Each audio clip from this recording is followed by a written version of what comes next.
Much has happened since the landmark article that was written by Leet, Pink, and Guerriere towards a Canadian model of integrated healthcare. Much has happened since that article was written back in the 90s. This article really highlighted the need for collaboration and integration, and at that time the Canadian healthcare system was considerably fragmented, with hospitals and long-term care facilities and physicians, public health, all operating effectively in silos. But since that time, since this article was published, for a variety of reasons, the healthcare system in Canada has moved very rapidly towards a more formally integrated system.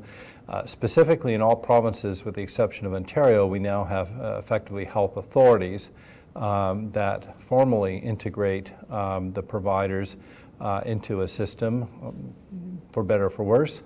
Ontario is still consists of independent healthcare providers operating with their own governance structure, their own independent boards. We do have in Ontario, of course, the local health integration networks, whose primary purpose, in addition to funding the system, is to promote and facilitate integration. So why are we concerned about integration, collaboration, and partnerships? Well, I think a central reason is for the benefit of the patient. From the patient's perspective, their care is not just simply, in most cases, dependent on one provider. They don't just simply go see a physician, although in many cases a lot of care is done in that way. But they may require diagnostic facilities, they may require intervention in a hospital or in a clinic.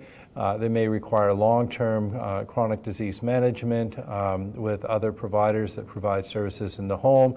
They may require long-term care facilities to provide for ongoing needs when it's no longer possible to live independently. So from the client perspective, from the patient perspective, there's multiple reasons why it's important to have a seamless delivery system, one that is integrated, one where the partners work well so that the patient sees a seamless transfer of care, seamless availability, seamless access to care when they need it and where they need it. Now, that's easier said than done to create that integration.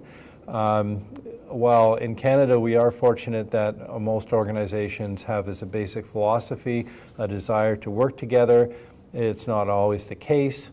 There can be issues in terms of turf or in terms of funding that get in the way.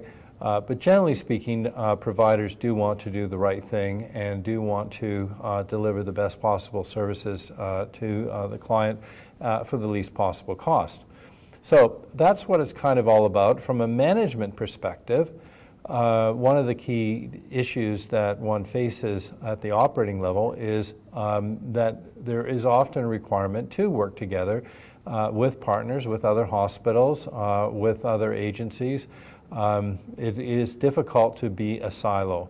So we're often called upon to work well together, and it's important to understand the reasons why. So the key article for this lesson is to read the article on called Towards a Canadian Model of Integrated Healthcare. That provides a really good background, although it is an older article, but it does explain the rationale.